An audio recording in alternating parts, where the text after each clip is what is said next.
Mr. Bazan to make your statement of up to 5 minutes. Welcome.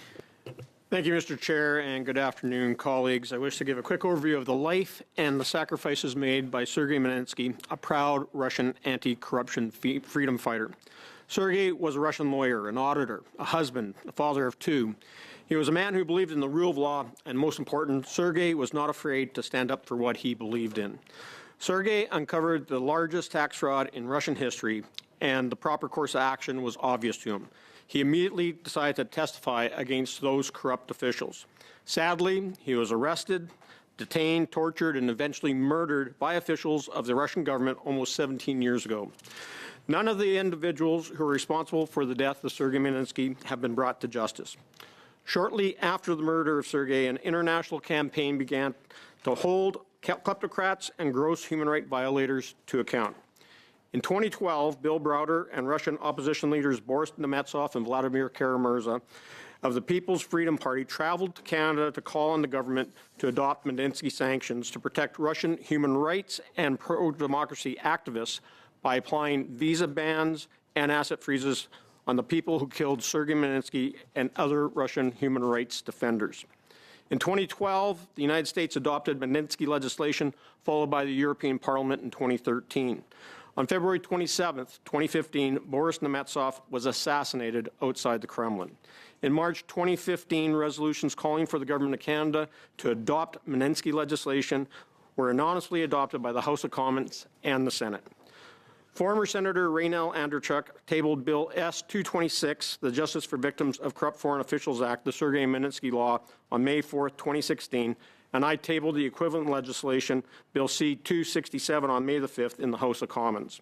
On October 18, 2017, Bill S-226 received royal assent with the support of all parliamentarians.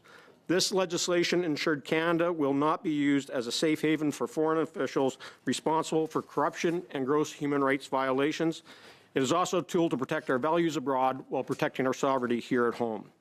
As time passes, we have seen where there are loopholes in the original legislation, and we're trying to close those shortcomings with Bill C-219 right now. By using the name of Sergei Magnitsky in all our sanction regimes, delivers a strong political message against Putin's brutal dictatorship and his equally corrupt allies around the world. Mr. Chair, I wish to point out that in the preamble of Bill C-219, the Sergei Magnitsky International Anti-Corruption and Human Rights Act, that there's a call for the government to work with our allies to establish an international anti-corruption court with a purpose to arrest and prosecute corrupt foreign officials. We know that grand corruption, the abuse of public office for private gain by the nation's leaders, thrives in many countries and has devastating consequences. Grand corruption also has global consequences and often cannot be combated by the countries most immediately victimized by these kleptocrats, their citizens. An international anti-corruption court is urgently needed to promote democracy and human rights, protect human life, and enhance international peace and security. Canada, the Netherlands, and Ecuador issued a joint statement in November 2022 to establish the International Anti-Corruption Court in The Hague, and that work must continue. Now, I just want to give a quick overview of the bill, Mr. Chair. Bill C-219 will require the Minister of Foreign Affairs to publish an annual report to advance human rights internationally, including the names and status of prisoners of consequence. It would amend the Justice for Victims of Corrupt Foreign Officials Act, the Sergei Magnitsky law, and the Special Economic Measures Act to, for the very first time, define transnational repression and sanction foreign nationals who commit it right here in Canada as well as elsewhere. It would ban immediate family members of sanctioned foreign nationals, so Canada cannot be used as a safe haven. It would require the government to table in Parliament the names of foreign nationals and entities that are added to our sanctions lists. It would require the RCMP and FINTRAC to report to the Minister on the making, administrating, and enforcing of all our sanctions. It would allow us as parliamentary committees to recommend names and entities to be sanctioned and require the Minister to report back on their decision to the House and or in the Senate. It would establish timelines for the forfeiture of frozen assets. It would amend the Broadcasting Act to immediately revoke licenses for media outlets who are operated by sanctioned entities and individuals or by the states that in the House or Senate have been recognized for committing genocide. Finally, Mr. Speaker, on passing Bill C-219, the Sergei Magnitsky International Anti-Corruption and Human Rights Act is needed to protect Canadian values, members of our diaspora communities, and the victims of kleptocracy and aggression by corrupt foreign states and their proxies. I am open to working with all parliamentarians to make reasonable amendments that will strengthen this bill. I'm happy to take your questions. Thank you very much, MP Bazan, for your opening statement. We will now go to questions from members, beginning with MP Ziad Abul Taif. You have 6 minutes. Thank you, Chair. Mr. Bazan, congratulations on your bill, and thank you for being advocating for human rights and for the safety of Canada and Canadians through your continuous effort until now. One of the major concerns for Canada national security is foreign interference. This includes the work of foreign adversaries in influencing our system of government, intimidating people on Canadian soil, and even the threat of sleeper cells, which may have infiltrated communities across the country in preparation for committing violence, intimidation, or other crimes. Many of our adversaries may see to do Canada harm, including China and Iran, among others. What role do you foresee for this important legislation you have introduced in addressing these concerns? Well, thank you, Mr. Chair, and thank you to my colleague for his great question. So this bill is about making sure that we can close some of these loopholes off. So if you think about the definition in the bill for transnational repression, it is about ensuring that our communities here, and we've heard over the years from members of the Persian community, members of the Taiwanese and the Hong Kong community, the Falun Dafa, the Uyghurs, how they have been targeted by their other states that have come here and essentially tried to coerce them or worse, and with physical intimidation. We need to make sure that those individuals that are on the ground here doing that, whether they're opening up, as we've seen in the past, Chinese police stations that were used to, the Communist Party of China was using to intimidate their nationals that are here now as Canadian citizens, or as we saw in the case of Michael Chong, one of our colleagues, that his family back in Hong Kong were potentially targeted, as was discovered by CSIS and the RCMP. Mr. Chair, that we have to strengthen the regime that we have to ensure that we can protect Canadians that are here either by birth or have chosen to become Canadians by choice. And those individuals deserve our utmost protection. And so let's hold those individuals to account that are going after foreign nationals here in Canada. Thank you. Your bill also proposed amendments to the Broadcasting Act, which, simply speaking, make it more difficult for foreign agents to spread their propaganda products in Canadian airwaves. How do you propose that licenses who disseminate the message of foreign adversary regimes be identified? So what we're suggesting in Bill C-219 is that we ultimately look at taking immediate action when the House and or the Senate declares that a country has committed genocide, or that they are being sanctioned by the federal government because of their activities either in country or, as we've witnessed with Russia, their aggression against Ukraine. The nexus for us adding this to the bill and making the amendment to the Broadcast Act is that it took forever to get Russian Today, RTTV, taken off the airwaves here in Canada. And that shouldn't take months, or in that case, it took over a year to have them removed from the airwaves here in Canada. We need to act quicker.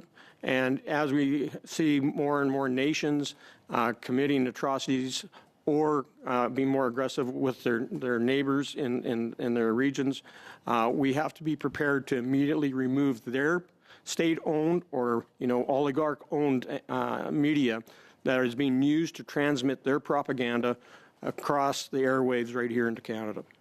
Can you speak to the importance of consultation and collaboration with the diaspora communities, law enforcement, and relevant regulatory bodies such as CRTC in this fashion?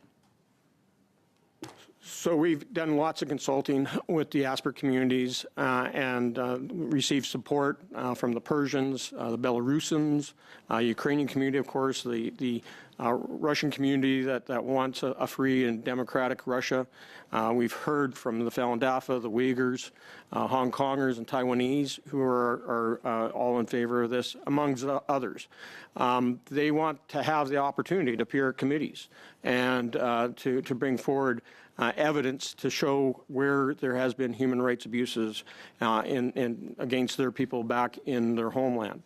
Case in point is what we're witnessing right now with the Uyghurs and the ongoing forced labor and reprogramming of Uyghurs in China. They would love to come here and talk about that, especially with the new report that was just tabled and released by the International Parliamentary Association on China. IPAC has also supported this, as well as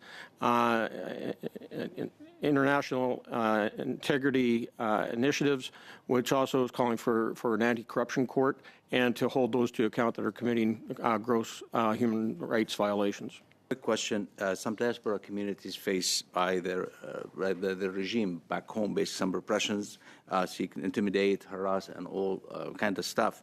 How Bill C-219 prevent these agents from operating within our country, and what mechanism exists to hold sponsors to these acts accountable through sanctions or other means?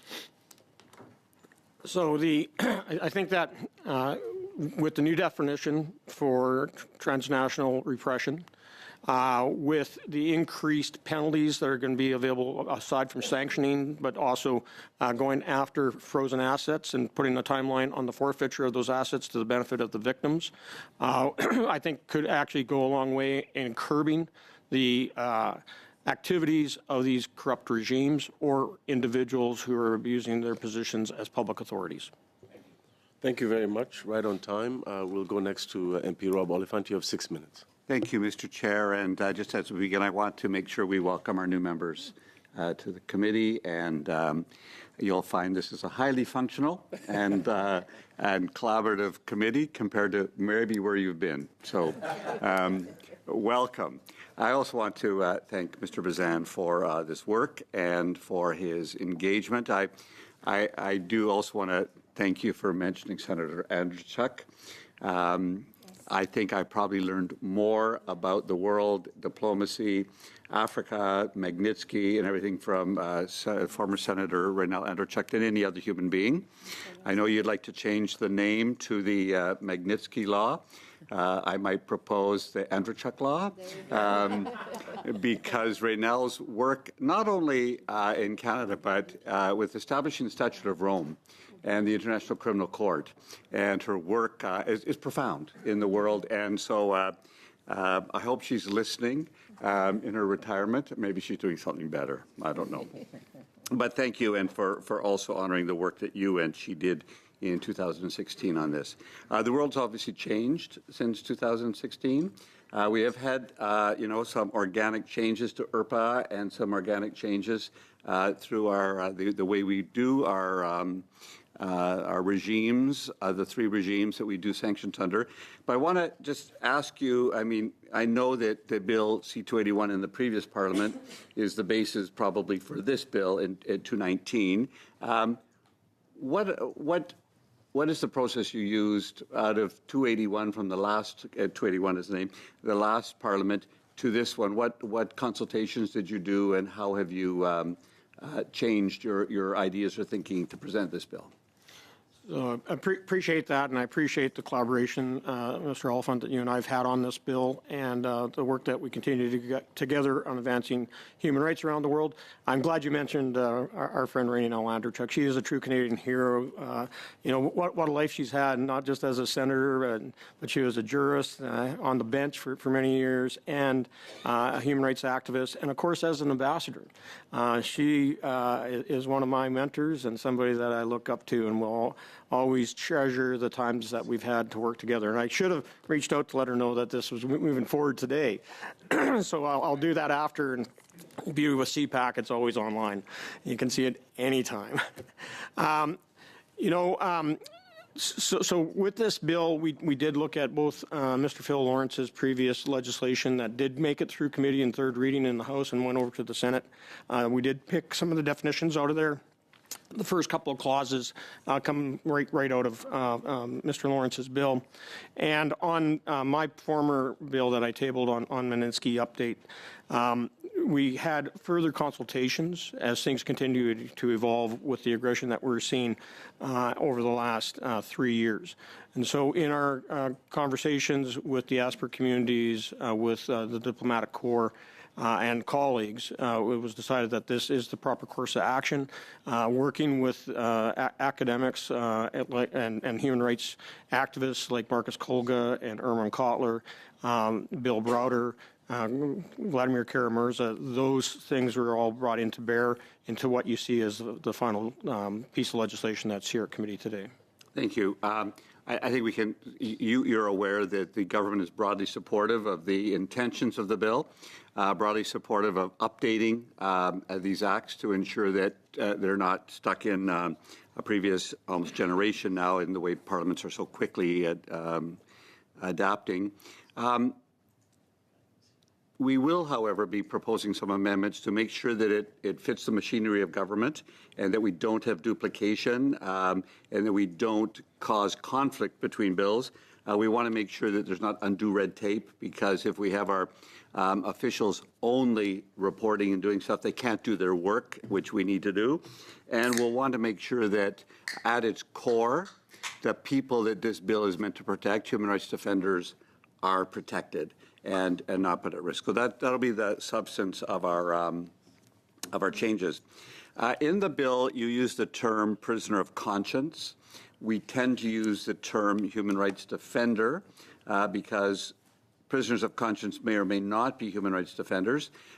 Could you explain how you maybe see those two terms as different? So I want to make sure I'm on the right tab here on prisoner of conscience. Just so you know, so in the Bill C-281, which passed right through the House of Commons, including this committee in the last Parliament, in the 44th Parliament, it actually had the definition of prisoner of conscience, and it was supported by all parliamentarians. And so I think that when you look at that definition, which we lifted from the bill and brought back in here, it was Clause 6 in the old one, that I think goes a long way. Also, Amnesty International is the first ones that coined the term of prisoners of conscience. And I think that that is by far the better definition for who we're advocating for. Human rights defenders, yes, most political, prisoners of conscience and political prisoners are human rights defenders. But it sometimes goes beyond that, and I don't think we should try to pigeonhole ourselves into just standing up for human rights defenders when we're also going to be supporting those political prisoners and prisoners of conscience that are standing up against government corruption, those that are standing against, like what we're witnessing right now in Russia, people on the streets who stood against Vladimir Putin for his invasion of Ukraine was thrown in jail, may not necessarily fit into the definition of just being a human rights defender. Thank you. Yes, thank you very much. We go next to Député Duceppe. Vous avez 6 minutes. Ouais, donc, merci, Monsieur le Président. Thank you, Chair.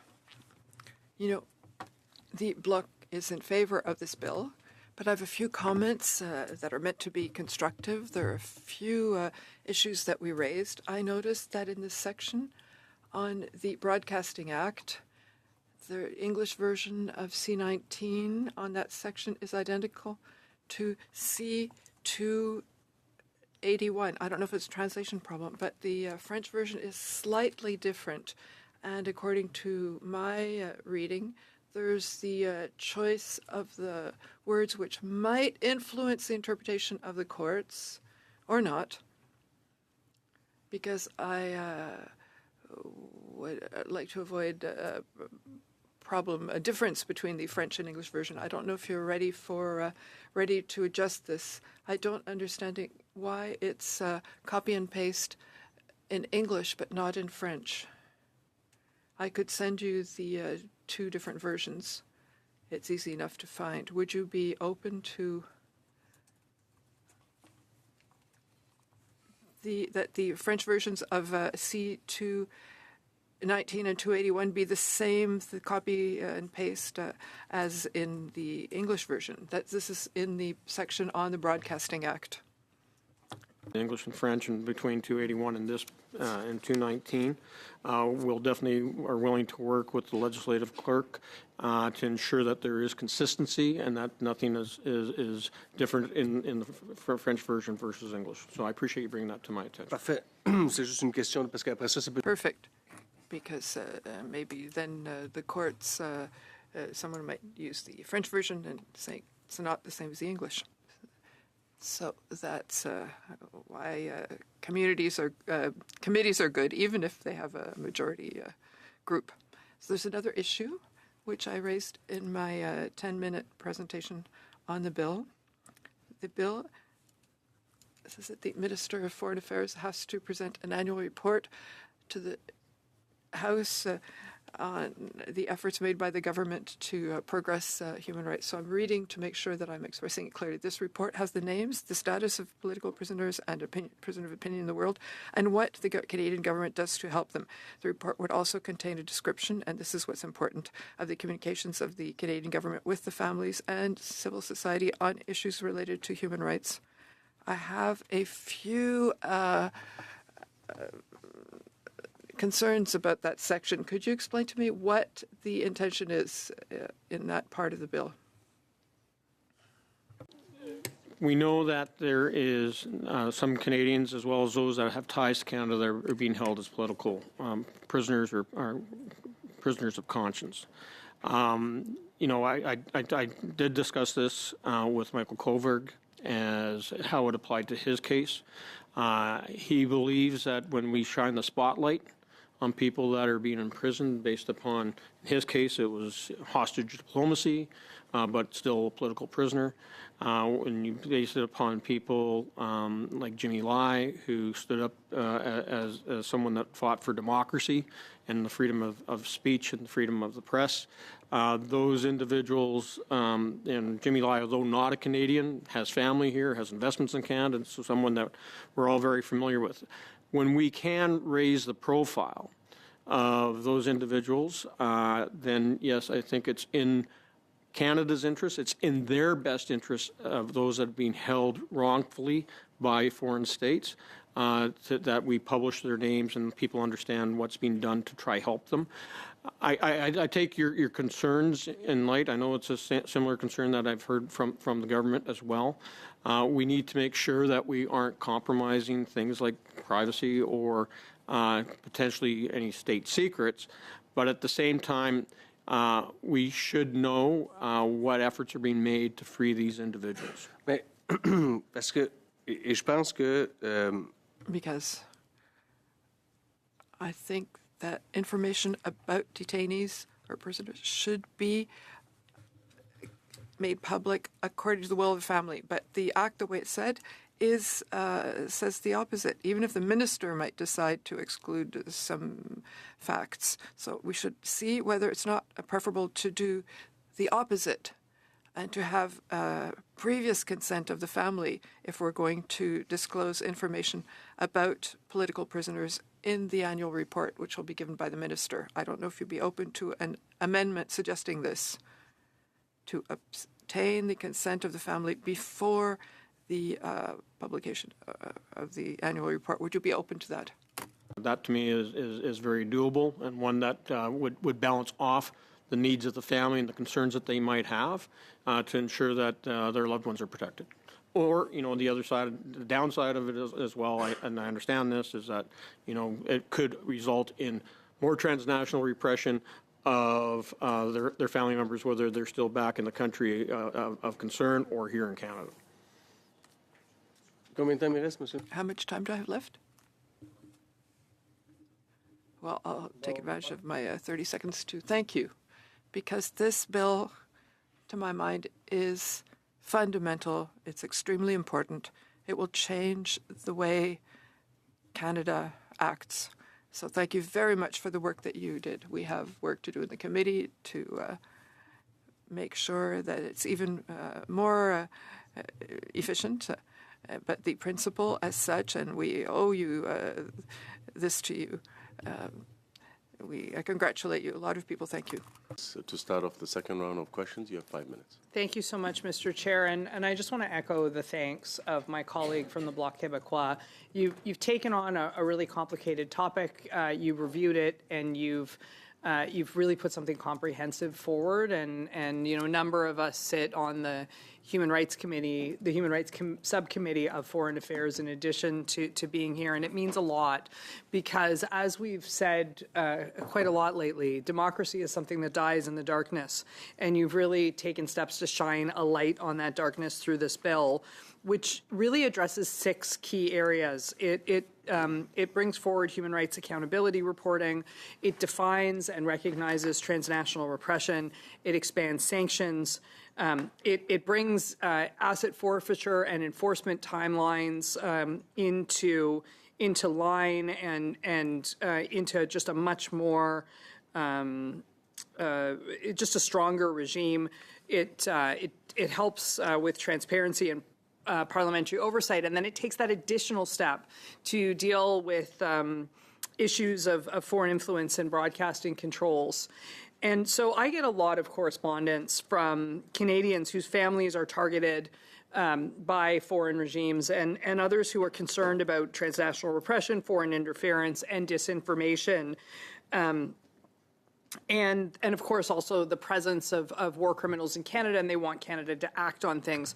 I'm wondering if you could, we've talked a lot about the importance of this bill theoretically. I'm wondering, you must have spoken to a number of Canadians who've shared their personal stories with you. Do you think you could talk a little bit and expand a little bit on the way in which this is going to make a difference and matter to Canadians? So in our frequent conversations with different diaspora communities, you know, they have some just horrific stories, you know, whether it's, you know, family members back in China that, you know, are being held in these forced labor camps for the Uyghurs, you know, members of the Falun Dafa community, you know, where their loved ones were you know, first captured and, you know, tortured and had their organs illegally harvested. And those individuals who carried out this grotesque human rights violation enrich themselves and still have free ability to travel wherever they want. You know, you look at you know, the number of deaths that have occurred in Ukraine because of Russia's aggression and their attacks, and you know, when you talk about making sure that those families that often lost their loved ones to sexual violence from Russian soldiers as they invaded over the lines in places like Irpin and Bucha. I've been there and met with the families, and they have loved ones back here. There's no recourse for them against those monsters that carried it out, all under the direction of Vladimir Putin. Talking to the Persian community that were, you know, watched their loved ones thrown in prison outside of Tehran and then executed. And the brutality that takes place on the streets is all they wanted was freedom, democracy, human rights, the things that we take for granted, which is being denied in so many other countries around the world. So if we don't stand up and hold those people to account that are carrying out these atrocities, these genocides, nothing will ever change. And you know, you think about how do people become genocidal maniacs? They almost always start off by being a corrupt foreign official who's stuffing their pockets illegally out of the government coffers at the expense of the citizens they're supposed to be representing and providing, you know, the public good for. And instead, they, you know, you look at like somebody like Viktor Yanukovych, you know, when he was president in Ukraine, and how he stuffed his pockets and ran away to Ukraine or to Russia as soon as the people turned against him.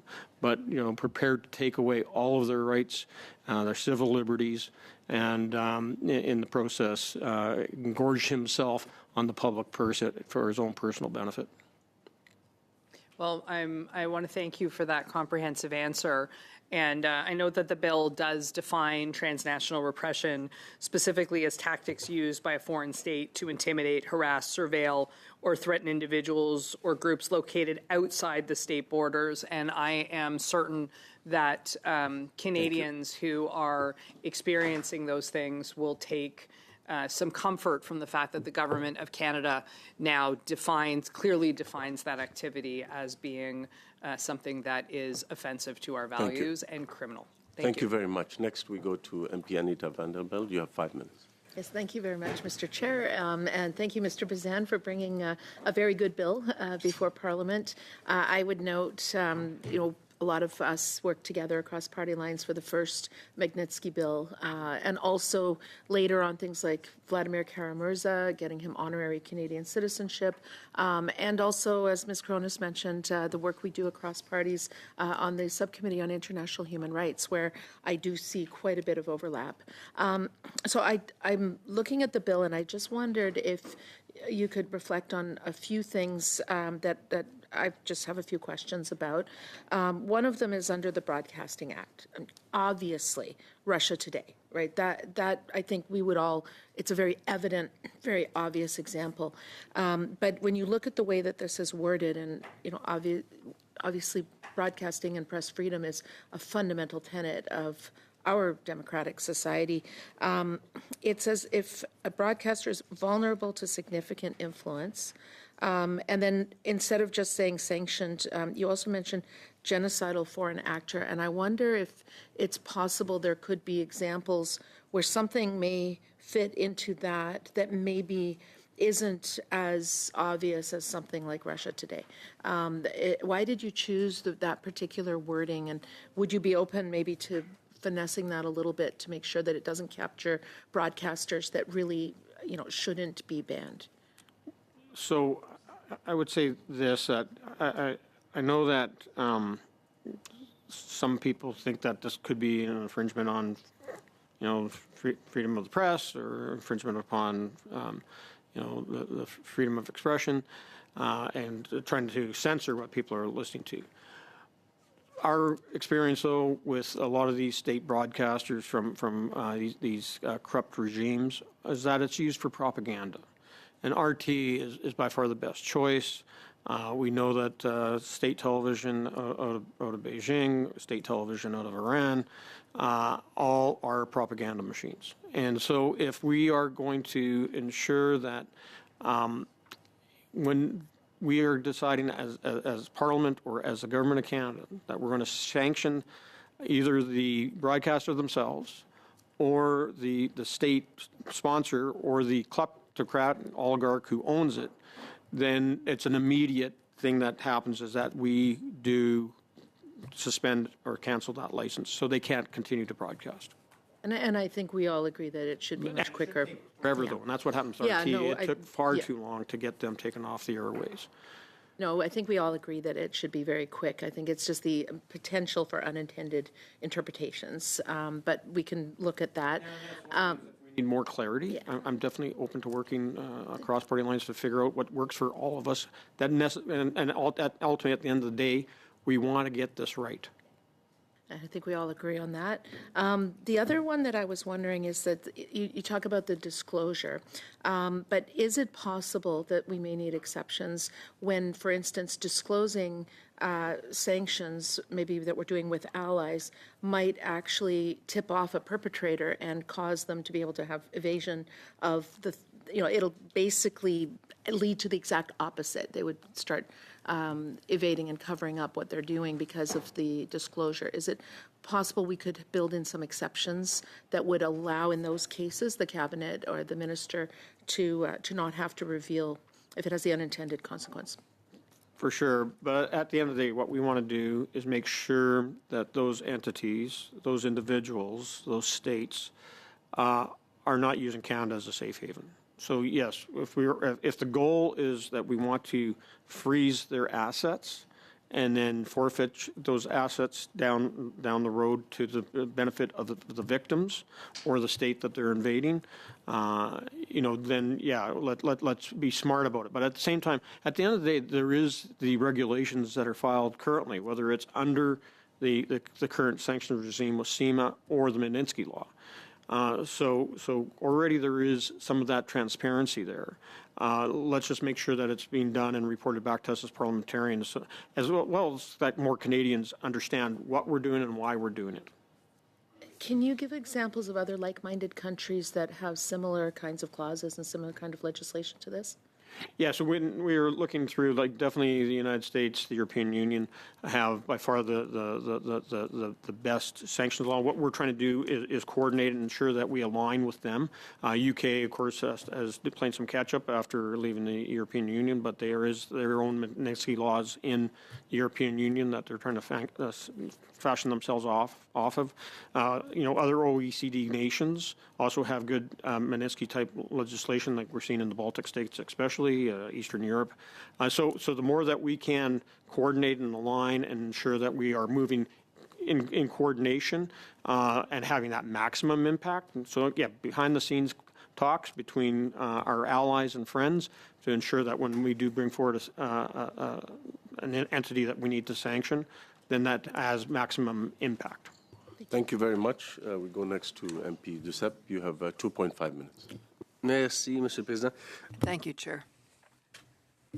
There are some concerns in this act in terms of freedom of expression, freedom of speech, and international rights. So because amendments to the Broadcasting Act in your act restrains the issuance of a broadcasting license for all kinds of broadcasting service that is vulnerable to being significantly influenced by foreign national or entity.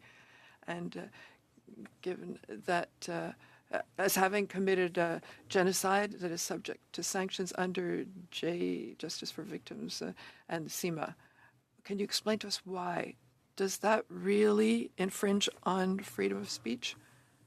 I agree with what you're doing, but given that there are concerns, we can hear different groups pressuring MPs who have to decide about this bill. I want you to explain why that part of the bill is important and how it does not infringe on freedom of speech. Colleagues, we know, aside from RT TV, that there is also a number of radio broadcasts that are also transmitted across this country by organizations, agencies that are essentially proxies for the regimes that all of us are all too aware of. And they are using our airways to poison Canadians against the very people that this act is trying to protect. And so if we are going to protect our diaspora communities, if we're going to protect those that are living under these dictatorships and theocracies and despots who are abusing their human rights, then we shouldn't allow them to transmit their propaganda either directly or through their proxies here in Canada, whether it's on radio or on television. So, the issue around, freedom of speech, we're not stopping Canadians from saying what they want. We're going after those that have already been identified and sanctioned by either the government of Canada or it is an entity or a state that Parliament has made the decision that they have carried out a genocide. So there's no way in my mind why we'd want to give them any bandwidth to promote their hate and disdain for the people that they are persecuting back in their own countries. OK, mais je vais aller avec une question. So then I have a question. Parliament has recognized the Uyghur situation as a genocide, and we're hearing in various radio stations, various people who don't share that opinion. What do we do? Even Prime Minister Carney refused to say that what's happening with the Uyghurs in China is a genocide, even though Parliament recognized it. What do we do in relation to that? So do you want me? Do I have time to a quick response, Mr. Chair?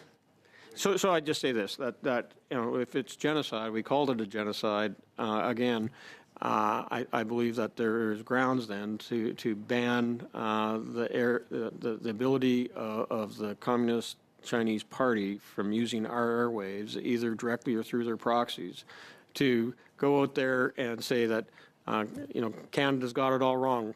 No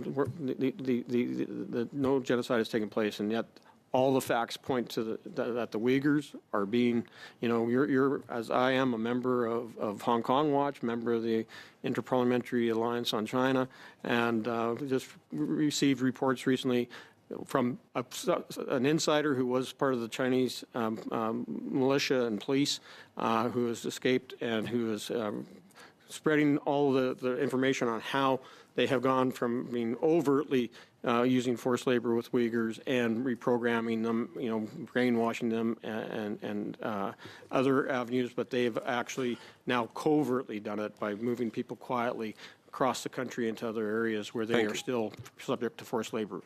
Why would we allow people that are practicing slavery to use our airways to promote what they're doing in China as being not a human rights violation? Thank you very much. We go next to MP Grant Jackson. You have 5 minutes. Thank you, Mr. Chair. I appreciate you having me here today. Always a pleasure to question a fellow Manitoban. Congratulations, MP Bazan, on your legislation making it to this stage. I know, having worked with you for the last year, that this is something that you're extremely passionate about, as well as certainly an expert on, and we appreciate your leadership within our team and across this Parliament on this issue. I'm curious about some of the more financial pieces of this legislation. So I understand there are some components of the bill that deal with agencies working together, like the RCMP and FinTrack, et cetera. So if you could just go into a little bit more detail with me about how this legislation improves Canada's ability to identify and act against the financial resources of bad actors. So we want to make sure that when we do move forward with actually applying sanctions against an individual or entity or state, that the legislation has teeth. And so there was a report published in March of last year from Global Affairs Canada on the evaluation of their sanctions operations. And it pointed out that the Sanctions Bureau was understaffed, that they didn't have the resources to go out there and ensure that our sanctions regime is working. And you compare that to the Brits, the Americans, the Aussies, the European Union, where they have a much more robust desk to actually ensure that sanctions are being carried out and that they're having a financial impact on those that we are targeting to ensure that they're not using our secure financial system, our relatively stable real estate market, making use of our rather easy citizenship requirements to come here and hide their wealth, hide their families, hide their, in some cases, their girlfriends or boyfriends, and then sheltering here when they should be facing the music back in the regimes that they are carrying out their kleptocracy and or atrocities. So if we're going to stand up against those corrupted individuals, then we have to make sure that we increase the powers of the RCMP, provide proper reporting, as well as to FinTrack on all these transactions of over $10,000 to make sure that that reporting is being coordinated on those sanctioned individuals back into the Global Affairs Canada sanction desk. That's the only way that we're going to have teeth. I realize that, Global Affairs Canada is looking at how they make those improvements now, but if we legislate those changes and provide the increase in reporting as well as tracking of individuals and money, what they always say, follow the money, and we'll find out exactly how they're getting around the system. So on that note, then, the bill requires forfeiture proceedings within 12 months, I believe. That's on the frozen asset side. Do you think the government currently has the legal or administrative capacity to meet that timeline? Yeah, so definitely on the frozen assets, there's updates to SEMA in 2022 by the government on frozen assets and making sure that that we can freeze the assets of different governments and oligarchs and others that have been sanctioned on the list. We know that, that there is through the what's the name of that one bill? Yeah, I'll have to get back to you, but there's another piece of legislation that deals with the issue around forfeiture of assets, and so that is something else that is already in place. However, all you have to do is look at the great big Antonov sitting at the end of the Pearson Airport. That's a Russian frozen asset that's been sitting in limbo for the last 3 years. Right. There is $23 billion of Russian cash accounts in Canadian dollars that have been frozen again for 3 years. So what we're saying is we shouldn't be sitting on these things for that length of time. Let's actually forfeit those assets and get them in the hands of the victims. So what does that look like to you? I come from the provincial level where we have a criminal property forfeiture fund, police services, but also victim services organizations can apply annually for funding to have their operations funded through those resources. What does that look like if this bill was implemented at the federal level? So in the changes that were made in 2023, 2024 by the government actually provides a framework for how they go about on forfeiting those assets to go to the benefit of the victims. So whether that's going to rebuilding in Ukraine or compensating families that had their houses blown up by Russia, as an example, they would make that determination. They can't use more than what assets were forfeited for. So if those assets are worth $23 billion, they can then use $23 billion. All this bill does, since that framework is already in place, is just saying, let's get this thing done in 12 months. Thank you. Thank you very much. We go next to Braden Clark. You have 5 minutes. Thank you very much, Mr. Chair. Thank you, everybody, for welcoming us all to the committee. It's great to be here. Mr. Bazan, thank you for your work. It's really important, as many other members have said, and timely. And actually, I remember about 10 years ago reading Red Notice, which is Bill Browder's excellent book that I would recommend everybody get a chance to read if you do, about Sergei Magnitsky and the whole case. So it's really good work that you're doing. But I wanted to touch actually on something that Mr. Jackson was just raising around property seizures and asset seizures, which is, of course, an important part of any kind of sanctions regime. Of course, as was mentioned, there are timelines on the government without any exceptions for things like judicial reviews or appeals, which obviously are not uncommon when assets are seized. And so I'm just wondering, in your view, is there any room for exceptions or exemptions to allow for those judicial processes, which could certainly come forth while also respecting the fact that asset seizure needs to be a part of a robust sanctions regime? So I believe that the current regime under SEMA on frozen assets actually provides for that judicial balance. And so for those individuals that say, hey, look, you guys may have sanctioned X, Y, Z, but I'm actually AB over here. There's a mix-up in names, or it's a family member that I'm estranged from. They can still make those cases. There's definitely an issue, as we witnessed on the Iranian assets that are currently been seized here in Canada, still not completely resolved. We got the Iranian embassy here, as well as the Iranian consulate in Toronto, and their diplomatic residences in both Toronto, Vancouver, and also here in Ottawa. We know that there was a court order from the Ontario Superior Court that the downing of Ukrainian Airlines flight PS 752 was an act of terrorism. They awarded damages to the families of those victims because, as we know, over 80 Canadians and permanent residents that were killed on that flight are from Canada, and those families sued and awarded compensation. And fortunately, those assets haven't been forfeited to pay off the victims of those families. I know that there's some diplomatic red tape and that the Department of Justice is actually fighting this in court on behalf of the regime in Iran. So let's remove some of those blockades, and that's why the 12-month timeline again comes into play. We shouldn't allow foreign states that have been sanctioned to wiggle out of their responsibilities by playing diplomatic games, using our court systems to hang on to their own assets when we got people and families that lost loved ones in such a terrible terrorist attack.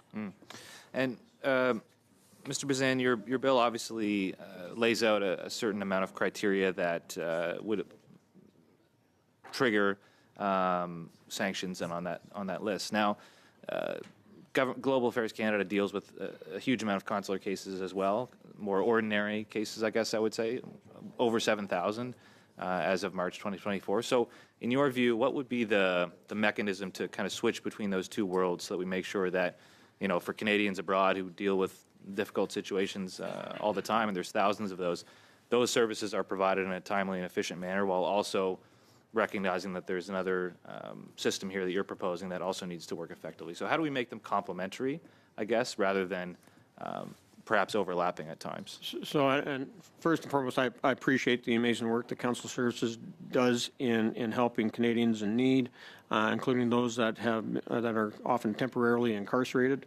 I think that, ultimately in the regulations that will come into play in this and the discussions that we're going to have between Parliament and government, we can find a balance there to ensure that we are going after those that are prisoners of conscience, that they weren't given legal process, that they aren't there because of actual violations of laws, that would be also a violation of law here in Canada. I think there's ways that we can measure it off, but we want to stop things like hostage diplomacy. We want to stop those that are like Jimmy Lai, who are thrown in jail because they believe in democracy and the freedom of the press. So that's where I think we kind of draw the line and say, okay, if these people are being held because of their beliefs, of their strong defense of democracy, of human rights, or their political views, and shouldn't be in jail. Like we are coming up on Iranian Accountability Week, where we will highlight political prisoners that are being held in Iran, and often those political prisoners have family ties here in Canada. And sometimes we're successful as parliamentarians in getting people released, and other times not. But I think that we need to continue to keep these corrupt regimes, these inhumane activities that they're carrying out, hold them to account, and this is a good way to do it. Thank you very much. That concludes your appearance, Mr.